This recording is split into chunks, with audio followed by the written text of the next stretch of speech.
Hello friends, मैं doctor Manju Jones. जैसा कि आप लोग जानते हैं कि किसी को धोखा देना, किसी को धोखे में रखना, किसी के साथ चीटिंग करना एक बहुत बड़ा पाप है और एक ऐसा पाप है जिसको ईश्वर भी माफ़ नहीं करता। तो मैं आपको एक छोटा सा एग्जांपल दूंगी इसी से रिलेटेड। एक शहर में एक विडो लेडी थी जो अपनी बेटी के साथ अकेली रहती थी। उनके पड़ोस में ही एक पुलिस इंस्पेक्टर था जो पास में रहता था, उनका नेबर था। और वो उस विडो लेडी की बहुत हेल्प करता था। उसको अपनी बहन की तरह मानता था। कोई भी परेशानी होती थी, कोई दुख तकलीफ होती थी तो वो एकदम से उसके लिए हेल्प करने के लिए तैयार हो जाता था। और वो विडो लेडी भी जो थी वो उस पुलिस ऑफिसर के ऊपर बहुत ज़्यादा ट्रस्ट करती थी और बहुत मानती थी, क्योंकि वो उसकी बहुत रक्षा करता था। और उसे ऐसा लगता था कि मुझे प्रोटेक्ट करने वाला भी कोई है, एज ए ब्रदर वो मुझे ट्रीट करता है, बहुत अच्छा है। तो वो उसके ऊपर बहुत ज़्यादा भरोसा करती थी। एक बार क्या होता है कि वो अपने विडो लेडी जो होती है वो अपने सारे गहने लेकर और वो पुलिस ऑफिसर के पास जाती है और उसे कहती है कि ब्रदर, ये सब जो मेरा गोल्ड है यही मेरी जमा पूंजी है, तो इसे मैं बैंक के लॉकर में रखना चाहती हूँ, तो आप मेरी हेल्प कर दीजिए। तो पुलिस ऑफिसर उसे कहता है कि तुम बैंक में क्यों रखना मांगती हो ये गोल्ड, क्या तुम मुझ पे विश्वास करती हो? तो उसने बोला, उस लेडी ने बोला कि मैं आप पे विश्वास करती हूँ, तभी तो मैं आपके पास आई हूँ ये सब गोल्ड लेकर।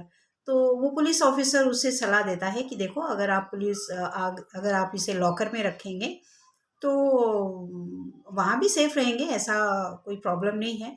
लेकिन आप अगर इसे मेरे घर के लॉकर में रखते हैं तो आधी रात को भी अगर आपको ज़रूरत होगी तो आप मुझसे ले सकते हैं। तो वो लेडी जो थी उसके ऊपर बहुत ज़्यादा विश्वास करती थी, बहुत भरोसा करती थी। तो उसने उससे कहा कि ठीक है ब्रदर, ऐसा मुझे कोई प्रॉब्लम नहीं है, आप इसे अपने पास ही रख लीजिए, जब भी मुझे ज़रूरत होगी मैं आपसे ले लूँगी। और कुछ महीनों के बाद वो पुलिस ऑफिसर के पास आती है और बोलती है कि मेरी बेटी की शादी तय हो गई है और मुझे उस गोल्ड की ज़रूरत है, और क्योंकि वही मेरी जमा पूंजी है तो उसी से मुझे जो भी करना है, अपनी बेटी की शादी का इंतज़ाम करना है, तो प्लीज़ आप मुझे वो दे दीजिए। तो पुलिस ऑफिसर एकदम से उसको बोलता है, कौन सा गोल्ड, कैसा गोल्ड, तुमने मुझे कब दिया था? तो वो बोलती कि मैंने कुछ महीने पहले ही आपके पास रखवाया था और आपने बैंक में रखने से मना कर दिया था, आपने अपने पास ही रखा था लॉकर में, और आपने मुझे ऐसे ऐसे कहा था। तो वो एकदम से इनकार कर देता है पुलिस ऑफिसर। बोलता नहीं, ऐसा कोई गोल्ड तुमने मुझे नहीं दिया, कोई गोल्ड तुम मेरे पास नहीं लेके आई, तुमने मुझे कोई भी गोल्ड को रखने के लिए नहीं कहा। तो मैं तो किसी गोल्ड के बारे में नहीं जानता, क्योंकि उस पुलिस ऑफिसर की नीयत जो थी वो ख़राब हो चुकी थी और वो किसी तरह से भी मानने को तैयार नहीं था कि उसने गोल्ड दिया था। और वो बहुत रोती है, बहुत गिड़गिड़ाती है, लेकिन उसके ऊपर किसी भी बात का कोई असर नहीं होता। वो ऑफ़िसर अपनी एक ही बात पे अड़ा रहता है कि नहीं, मुझे इस तरह कुछ भी तुमने मुझे रखने के लिए नहीं दिया था। और वो रोती-रोती चली जाती है। और उसके बाद पुलिस ऑफ़िसर कुछ दिनों के बाद उसकी तबीयत इतनी ज़्यादा ख़राब होती है कि वो डिप्रेशन में चला जाता है, एकदम पागल जैसी हरकतें करने लगता है और उसकी तबीयत ख़राब रहने लगती है और उसका अपना ड्यूटी पे जाना भी बंद हो जाता है। वो इतनी बुरी तरह से डिप्रेशन में चला जाता है कि एक दिन सुसाइड कर लेता है।